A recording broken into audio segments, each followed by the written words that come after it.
باش لەسەر هەڵبژاردننی سەرک وەزیرانی نوێی عێراق من سیاسەتمەدار دکتۆر محەممەد یحسان لە زاخۆوە لەگەڵمانە و باسی پرسێک لایکردنەوەی پۆستی سەرک وەزیرانەکەین کە لە ئەنجامی بۆشایی یاسایی و دوور لە وادەی لە وادە یاسایی بۆی دانراوە یەکلایکرایەوە. دکتۆرم کاتە باش بێگومان دوای 15 کۆبوونەوە و تێپەڕاندنی وادە یاساییەکەش دوجار لایەنەکانی نێو چوارچەوەی هەماهەنگی کەسێکیان بۆ پۆستی سەرک وەزیران هەڵبژارد. ئەگەر پێمان بڵێیت کە ئەم کاتە دوور و درێژە و ئەم هەموو مناقەشە و مجادلە و گفت و گۆ و ململانەیەی نێو چوارچێوەی هەماهەنگی چیمان لەسەر پەیوەندی لایەنە سیاسیەکانی نێو چوارچێوەی هەماهەنگی پێڵێت؟ پێشەکی زۆر سوپاس. ئەمە بۆ دیارەکە لە بەردوای هەر هەڵبژاردنێک لە عێراق ئەزمەیەکی سیاسی دەست پێ کات لەسەر تشکیلکردنی حکوومەت و کێ بێت ڕئیس وزرا. بەڵام هەموو جارێک لە پێش ئەم هەڵبژاردنەوە لە پێش ئەم تەکلیفەی کە ئێستا کراوە وەزعەکە زۆر چاکتر بوو، وەزعەکە زۆر ئاسانتر بوو. بەڵام ئەم قۆناغەی کە ئەمڕۆ گەیشتنە مرەشەحی تەسویە حقیقی ئەمە علامەتی ئەوەیە بێنەوە ئیطاری تەنسیقی شیعی خلافاتێکی زۆر لە ناوبینی خۆیان هەیە. یعنی دەستخۆشیان لە یەکەم تا حدێک گەشتنە ئەمڕۆ لە دوای تێپەرپوونی ئیطاری ینی مدەی دەستوری توانیان مرەشەحێکی تەسویە دەستنیشان بکەن، خۆیان نەجاتکەن لەم ئەزمەیە، عێراقیش نەجاتکەن لەم ئەزمەیە.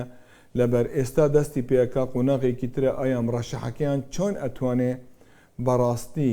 حکوومەتێک دابمەزرێنێت، حکوومەتێک تشکیل بکات لە ئاستی تەحەدیاتی ئەمڕۆ بێ. عێراق ئەمڕۆ لە مەجموعەیەکی قۆناغی زۆر مەشاکلی هەیە. مەشاکل لە ناوبینی کوردستان هەیە، مەشاکل لەسەر ئیطاری تەنسیقی هەیە، مەشاکل لە وڵاتە لەگەل جیرانەکانی خۆی هەیە، مەشاکل لەگەل ئەمریکا هەیە، مەشاکل لەگەل تا حدێک لەگەل ئیرانیش نازانێ، مەشاکلی اقتصادی زۆری هەیە. حقیقت ئایا مرەشەحەکەیان ئەتوانێت ئەم کێشیان هەمووی پێکەوە حل بکات و لە ئاستی مەسئولیت بێت و لە ئاستی قۆناغی ئەمڕۆی عێراق بێت یان نە؟ من خۆم لە لای خۆیەوە پیرۆزبایی لە یەکەم و پیرۆزبایی تەمەناشەکەم بیانەوە بتوانێت لە ئاستی تەحەدیاتی ئەمڕۆی عێراق بێت. لەبەر بەڕاستی عێراق لە قۆناغێکی زۆر ترسناکدایە، وەزعی اقتصادی، وەزعی اجتماعی، وەزعی سیاسی، وەزعی ئەسکەری، وەزعی ئەمنی مەجموعەیەکی کێشەی هەیە، کێشەکانی زۆرە. ئایا ئەبێتە پیاوی دەوڵەت لە عێراقیەکان هەمووی پێکەوە کە بتوانێت کێشەکان حەلیکات؟ لە سابقەی یەکەم کێشەکانە لەگەل هەرێمی کوردستان، لەبەر کێشەکانی لەگەل هەرێمی کوردستان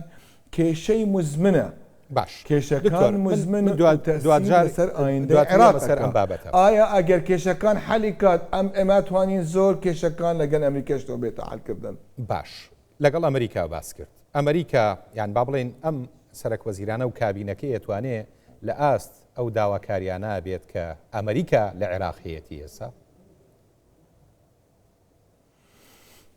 بچوونەکەی من تا ئەمڕۆ نازانم، حقیقت وان نییە، بەڵام تەمەنام دەکرد شخصێکی تر ئەوەی کە لە ناو فاوندنگ فادەر بێ، ئەوانەی کە ئەساسی عملیەی سیاسی عێراق بێت، تاکو ئەو شتانەی کە ئەمڕۆ هەیە لە عێراق کە لە 2005 نەبوو دەیتوانی تەحەدا بکات. ئایا ئەم کابرایە یان ئەم بەڕێزە لە ئاستی تەحەدیاتەکانە یان نە؟ ئیطاری تەنسیقی هەمووی ئەتوانن پاڵپشتی بن تاکو کێشەکانی عێراق حەلکات یان نە؟ ئیطاری تەنسیقی یان ئەم کابرایان ئینایە تاکو ئیشەکانی خۆی جێبەجێ بکەن پێی، لەبەر ئەم تەجروبەمان دیوە لە عێراقەوە. بەڕاستی لە پێش ئەوە لە عادل عەبدولمەهدیمان دیت، زۆر مستەفامان دیت، کازمیمان دیت، کەنیان توانی هیچ کێشەیەکی حەلکەن. کڕینی وەقت بوو، تەمشیەی ڕەغەباتی ئیطاری تەنسیق بوو، زیادکردن لە فەساد بوو، دوورکردن لە جیرانەکان بوو، یاریکردن بەکات بوو لەگەل ئەمریکا. ئێمە محتاجین بە کابرایەکی لە ئاستی تەحەدیات دابێت کە بتوانێت بڵێ تا ئەمڕۆ تەواو با عێراق بێتە عێراقی عێراقیەکان، با دەست پێ بکەین بە عێراقێکی تازە، با اعتراف بکەین بە کێشەکانی خۆمان، اعتراف بکەین بەو کێشانەی کە خوڵقمان کردیە لە دوای 2005ەوە تا بچینە قۆناغێکی تر گەشە بە ژیانی خەڵک بدەین ئەمنیەتێکی باشتر لۆ خەڵک پێیا بکەین ڕەفاهێکی اقتصادی باشتر لۆ عێراقیەکان هەمویان پێکەوە جێبەجێ بکەین ئایا عەلی زەیدی لەم مستەوایە یان نە ئەمە ئایندە جوابی ئەم پرسیارەکەی من و تۆدا باشە دکتۆر عەلی زەیدیش و ئەوانەی پێش ئەویش نەیانتوانی یان نەیانهێشت نەبەخوا هەندێکیان ینی شیانیان نەبوو بەڕاستی ینی هەمویان برادری ئێمە بوون هەندێکیان شیانیان نەبوو و هەندێکیان نەشیانیان هەبوو نەدەیان ویست نەیان هێشت کامیشانە بکەێت هەر سێ نقاط پێکەوە تۆ خۆت پێت بڵێم لە عێراق پیاوی دەوڵەت فەرقە لە سیاست مەدار ئایا تۆ ئەگەر خۆت ئاوادان نەکرد بێت ئەتوانی ببیتە بناغەیەک بۆ ئاوادانکردنی ئەم وڵاتە یان نە ئەو کەسانەی کە دیمان بوو لە پێشن بە تەفاوتی مستەواکان سوودانی لە هەمویان باشتر بوو بەڵام ئەوانەی لە پێش سوودانی حقیقت کەسێک لە ئاستی مستەوایەت و ئاستی ڕەجلی دەوڵەت نەبوو پیاوی دەوڵەت نەبوو تەمەناکەین ئەم معادلە لەسەر عەلی زەیدی دووبارە نەبێت عەلی زەیدی بتوانێت تەحەدیاتەکان هەمووی لەسەر مێزەکە بدانێت تیمێکی وا خوڵق کات لە حکوومەتێکی وا خوڵق کات کە حکوومەتەکە خزمەتکاری خەڵک بێت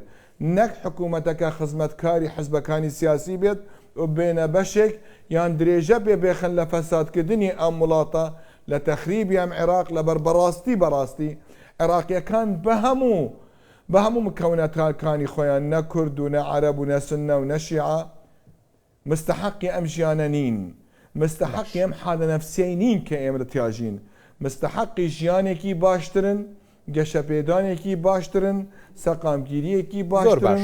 ڕەفاهێکی اقتصادی باشترن لەبەر عێراق شیانی هەیە و ئایندەی هەیە ئێمە باسمان لەوە کرد کە ململانێ و دووبەرێکێکی زۆر هەبوو لە نێوان لایەنەکانی چوارچەوەی هەماهەنگی تا گەیشتنە ڕاستپاردنی ئەم کەسایەتیە هەر ئەم ململانێ و دووبەرێکیە نابێتە ڕێگر لە بەردەم کارەکانی عەلی زەیدی خۆیان بێشەک دەبێ بەڵام اعتیماد ئەگە لەسەر شخصیەتی ڕئیس وزەرا ڕئیس وزەرا لە عێراق زۆر مهمە ها ینی نظامەکە پەرلەمانیە ئەنی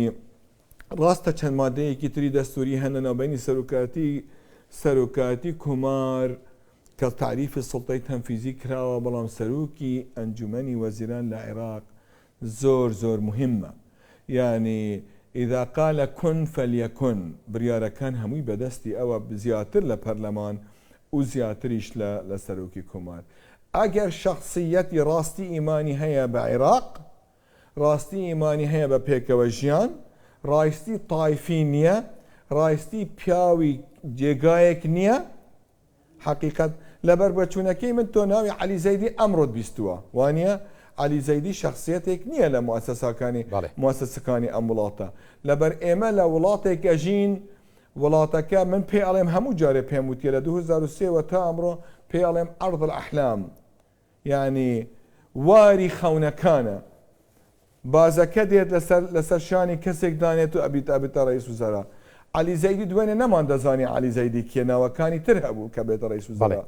ئایا ئەم اختیاری بازەکە ئەتوانێت لە ئاستی مەسئولیەتدا بێت تەمەنا ئەکەین وابێت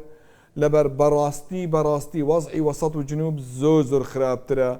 لە وەزعی کوردستان وەزعی شیعەکان زۆر خراپترە لە وەزعی سوننەکان و کوردەکان تەمەنا ئەکەین بتوانین ئەم کێشانە حەڵکەین عێراق ببێتە وڵاتێکی تەنها و عێراقیەکان نەبێتە حەدیقەی خەلفی نەک بۆ وڵاتێکی تر و نەبێتە عەبدێکیش تەنها بۆ وڵاتێکی زلهێز کە قووەتی هەیە لەم وڵاتە ئەمە خەونی هەموو عێراقیەکانە بەڕاستی هەموو عێراقیەکی کە شەریف بێت حەزی لێبێت لە سەقامگیری ئەم وڵاتە ئەمە خەونەکەیتی بەڕاستی ئەمە خەونەکەیتی تۆ ئەزانی بڕوا بکە وەزعی وەسەط و جنوب ئێمە وەزعمان لە کوردستان تریلیۆن جار لە هی ئەوان باشترە مەشاکلمان تریلیۆن جار لە هی ئەوان کەمترە لەناو بەغا لەناو مالی شیعی لەناو بینی شیعەکان لەناو بینی سوننەکان گەیشتنە حەدێک پێویستە پیاوی دەوڵەت ئیدارەتی ئەم وڵاتە بکات نەک عاشقی سیاست نەک مراهقی سیاست ببێتە سەر و کومار یان سەرۆکی ئەنجومەنی وەزیران یان بێتە وەزیر لە حکوومەتی ئایندەدا باش دکتۆر ئاماژە بووکە کە کۆمەڵی کێشەی هەڵپەرسیادراو لە نێوان هەرێمی کوردستان و بەغدا هەیە ئەم ڕاستپێدراوەی سەرک وەزیران لە داهاتووە پێویستە چۆن مامەڵە لەگەڵ هەرێمی کوردستان بکات و هەرێمی کوردستانیش چۆن ئەم هەنگاوە بنێتیان ئەم دەرگایە بکاتەوە بۆی پەیوەندیەکانی هەرێمی کوردستان و بەغدا بەرەو ئاڕاستەیەکی ئیجابی و باشترە بڕۆ. تاکو من زۆر بە مەوزوعیت لەگەڵ قسە بکەم لەبەر کابرایەکی ئەکادیمیم و لە پروسەی عێراقی ئیشم کردیەوە لە 1990 تا ئەمڕۆ. من ناڵێم هەموو کێشەکان لە بەغایە، ئێمەش هەندێک گرفتمان هەیە و هەندێک کێشەمان هەیە و هەندێک غەڵەتیمان هەیە و هەندێک پیاوینە چاکمانیش هەیە لەم کارەوە ئیشەکە. پێویستە ئێمەش مراجعەیەکی چاک بکەین، مرەشحی سەرۆکی ئەنجومەنی وەزیرانی تازە کە بێتە سەرۆکی ئەنجومەنی وەزیران یەکەم شت لە کوردستانەوە دەستی پێ بکات بە تایبەتی لەگەڵ پارتی دیموکراتی کوردستان، لەبەر پارتی دیموکراتی کوردستان حزبە گەورەکەی ڕقم یەکە لە وڵاتە. ئەگەر پارتی نەبێت بەشێک لەم حکوومەتە، ئەگەر نەتوانێت لە ئاستی مەسئولیت بێت و کێشەکانی خۆی لەگەڵ پارتی دیموکراتی کوردستان دروست بکات لە دوای ئەزمەی سەرۆکی کۆمار لەگەڵ هەموو ڕێزم بووە و خلافەی کە هەیە لەو خەڵکانەی کە بەشداربوونتیە بەڕاستی عێراق سەقامگیر نابێت. بەبێ پارتی ناتوانێت ئەم ئیشە بکات و کێشەکان حەل بکات. ئێمە هەردوو لا پێویستە کار بکەین بۆ حەلکردنی کێشەکان. من اتهامی هەر کەسێک ناکەم نەک لە حکوومەتی کوردستان نەک لە بەغا، بەڵام بڵین ئێمە کێشەمان هەیە، اعتراف بکەین کێشەمان هەیە و نەمانتوانی کێشەکان حەلکەین.